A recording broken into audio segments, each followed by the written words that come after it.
TNN TV کی بین الاقوامی خبروں کے ساتھ میں ہوں بشرا خان۔ کینیڈا کے جنگلات میں لگنے والی آگ سے امریکہ کے شمال مغربی علاقے متاثر ہوئے ہیں۔ ماحولیات کے حکام نے آتش زدگی کے باعث ٹورنٹو کی صورتحال کو انتہائی خطرناک قرار دیا ہے۔ مزید احوال اس رپورٹ میں۔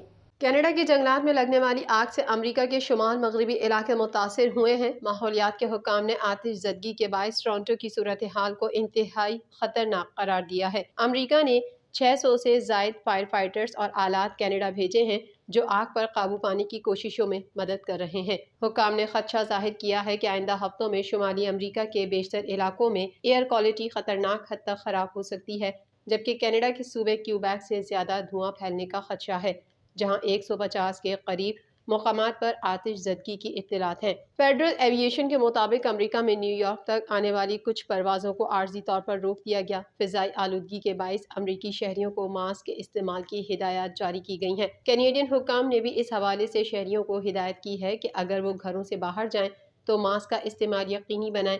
میڈیا رپورٹ کے مطابق کینیڈا کے جنگلات میں آتش زدگی کے سبب شمالی امریکہ کے شہریوں کو گھروں سے باہر نکلنے کی صورت میں N95 ماسک استعمال کرنے کی ہدایت کی گئی ہے۔ آتش زدگی کو کیوبیک کی حالیہ بدترین آتش زدگی قرار دیا جا رہا ہے، جس سے تقریباً 15,000 کے قریب رہائشیوں کی نقل مکانی کا امکان ہے۔ گورنر نیو یارک نے اعلان کیا ہے کہ شہریوں کو فضائی آلودگی اور دھوئیں سے بچانے کے لیے 1 ملین ماسک مفت تقسیم کیے جائیں گے۔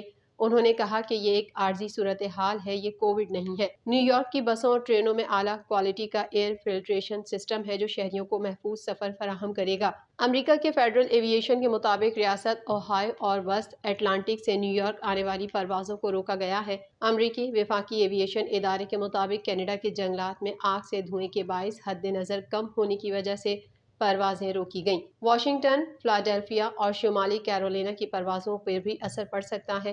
خبر ایجنسی کے مطابق کینیڈین صوبے کیوبیک کے جنگلات کی آگ سے تقریباً 38 لاکھ ہیکٹر رقبہ جل چکا ہے۔ کینیڈا کے شہر برمپٹن میں ایک ریلی میں اندرا گاندھی کے قتل کی تصویر کشی پر بھارتی وزیر خارجہ نے کینیڈا پر شدید تنقید کی ہے۔ مزید تفصیلات اس رپورٹ میں۔ ہندوستان کے وزیر خارجہ کینیڈا کے شہر برمپٹن میں ہونے والی ایک پریڈ کی ان تصاویر کی مذمت کر رہے ہیں جس میں 1984 میں وزیر اعظم اندرا گاندھی کے ان کے 2 سکھ محافظوں کے ہاتھوں قتل کی تصویر کشی کی گئی ہے۔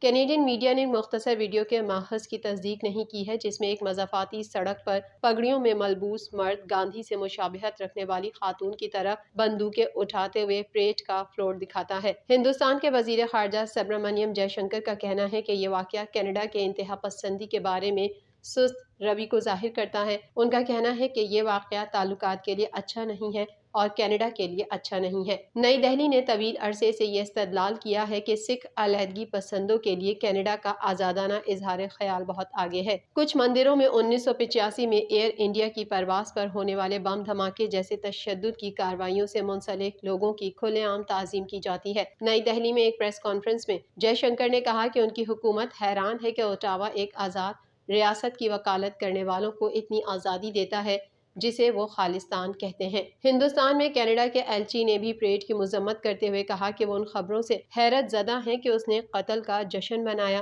ہندوستان میں کینیڈا کے ہائی کمشنر کیمرون میکے نے ٹویٹر پر لکھا کہ کینیڈا میں نفرت یا تشدد کی تعریف کے لیے کوئی جگہ نہیں ہے۔ میں ان سرگرمیوں کی سختی سے مذمت کرتا ہوں۔ اندرا گاندھی کے 1984 کے قتل کے بعد ہندوستانی فوج نے سکھ مذہب کے مقدس ترین مندر پر حملہ کیا، جس کے بارے میں ہندوستان کا کہنا تھا کہ علیحدگی پسندوں کے تشدد کے خطرے پر قابو پانے کے لیے یہ ضروری تھا۔ کینیڈا کا وفاقی بجٹ کے نفاذ کا بل کنزرویٹو کی جانب سے اسے روکنے کی کئی دنوں کی کوششوں کے بعد ہاؤس آف کامن سے منظور ہو گیا۔ مزید جانتے ہیں اس رپورٹ میں۔ کینیڈا کا وفاقی بجٹ کے نفاذ کا بل کنزرویٹو کی جانب سے اسے روکنے کی کئی دنوں کی کوششوں کے بعد جمعرات کو ہاؤس آف کامن سے منظور ہو گیا۔ 177 کے مقابلے میں 146 کے ووٹ سے بل C-47 بجٹ نفاذ ایکٹ 2023 نمبر 1 جیسا کہ اس کا عنوان ہے، ایوان میں آخری مرحلے میں لبرلز اور NDP کی حمایت سے منظور کر لیا گیا، جبکہ کنزرویٹو اور بلاک کیوبیکس نے اس کی مخالفت کی۔ اب یہ سینٹ میں ہے جہاں اومنی بس قانون سازی کا پہلے سے مطالعہ جاری ہے۔ 430 صفحات پر مشتمل یہ بل اپریل میں نائب وزیر اعظم اور وزیر خزانہ کرسٹیا فری لینڈ کی جانب سے کینیڈینز کی جیب کتب، صحت عامہ کی دیکھ بھال اور صاف معیشت پر مسلسل خسارے کے اخراجات کے منصوبے کی نقاب کشائی کے بعد پیش کیا گیا تھا۔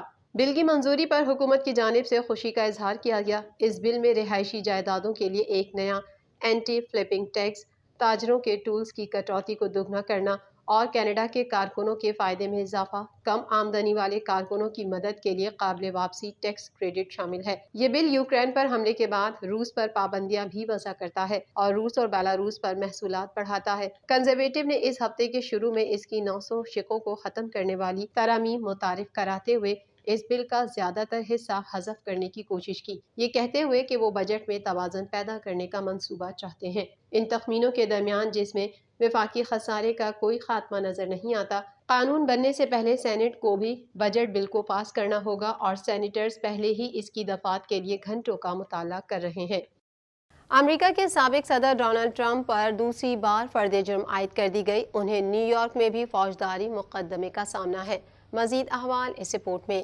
امریکہ کے سابق صدر ڈونلڈ ٹرمپ پر دوسری بار فرد جرم عائد کر دی گئی۔ میڈیا رپورٹ کے مطابق ڈونلڈ ٹرمپ پر نئی فرد جرم عہدہ ختم ہونے کے بعد خفیہ دستاویز سے متعلق مبینہ لاپرواہی پر عائد کی گئی ہے۔ وہ منگل کو میامی کی وفاقی عدالت میں پیش ہوں گے۔ دوسری جانب سماجی رابطے کی ویب سائٹ پر اپنے بیان میں سابق صدر ٹرمپ نے کہا کہ انہیں فرد جرم سے متعلق آگاہ کیا گیا ہے، تاہم یہ مقدمہ افواہوں پر مبنی ہے، وہ بے قصور ہے۔ ڈونلڈ ٹرمپ آئندہ منگل کو میامی کی وفاقی عدالت میں پیش ہوں گے۔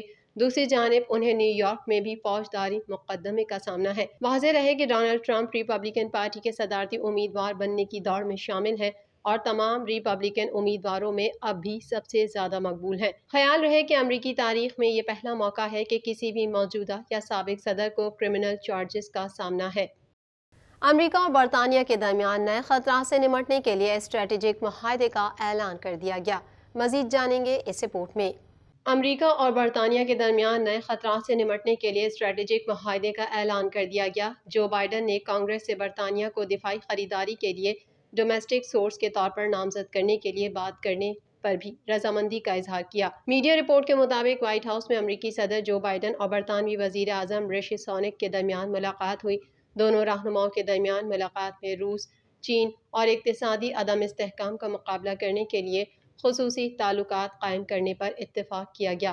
مشترکہ پریس کانفرنس میں برطانوی وزیر اعظم رشی سونک نے کہا کہ چین اور روس جیسے ممالک دانشورانہ املاک کا استحصال یا چوری، آمرانہ مقاصد کے لیے ٹیکنالوجی کا استعمال یا توانائی جیسے اہم وسائل واپس لینے کے لیے تیار ہیں، وہ کامیاب نہیں ہوں گے۔ امریکہ کے صدر جو بائیڈن نے کانگریس کو بھیجے گئے ایک خط میں کہا ہے کہ نیٹو افواج میں شامل 80,000 امریکی فوجی اس وقت یورپ میں موجود ہیں۔ جو بائیڈن نے سوڈان میں امریکی فوجی کارروائیوں کا ذکر کیا جن میں امریکی شہریوں کو انخلا فراہم کرنا تھا۔ خط میں کہا گیا ہے کہ انہوں نے 23 اپریل کو ملنے والی اطلاعات کے بعد امریکی فوجی اہلکاروں کو سوڈان میں سیکیورٹی کی بگڑتی ہوئی صورتحال کے جواب میں دارالحکومت خرطوم سے امریکی سفارتی اہلکاروں اور دیگر افراد کے انخلا کے لیے آپریشن کرنے کی ہدایت کی۔ روسی خبر رساں ادارے کے مطابق دستاویز میں کہا گیا ہے کہ امریکہ کے 80,000 فوجی اہلکاروں کو اتحادیوں کو یقین دلانے اور مزید روسی جارحیت کو روکنے کے لیے یورپ میں نیٹو کے ممالک میں تعینات کیا گیا ہے۔ اس وقت نیٹو کی کوسوو فورس کی افرادی قوت 3,800 ہے، جن میں امریکی فوجیوں کی تعداد 591 ہے۔ دستاویز میں بتایا گیا ہے کہ 2,657 امریکی فوجی سعودی عرب میں تعینات ہیں۔ یہ سعودی عرب کے ساتھ مل کر کام کرتے ہیں۔ یہ فوجی فضائی اور میزائل دفاعی صلاحیتیں فراہم کرنے کے ساتھ ساتھ امریکی فوجی طیاروں کے آپریشن میں معاونت بھی فراہم کرتے ہیں۔ دستاویز کے مطابق داعش سے نمٹنے کے لیے اردن میں تقریباً 2,900 امریکی فوجی تعینات کیے گئے ہیں۔ لبنانی حکومت کی درخواست پر 89 امریکی فوجی دہشت گردی کے خلاف جنگ میں مدد کر رہے ہیں۔ داعش سے نمٹنے کے لیے ترکیہ اور یمن میں امریکی افواج بھی تعینات کی گئی ہیں، لیکن خط میں ان کی تعداد ظاہر نہیں کی گئی۔ TNN TV کے نیوز بلیٹن میں فی الحال اتنا ہی۔ مزید خبروں اور اپڈیٹس کے لیے دیکھتے رہیے TNN TV۔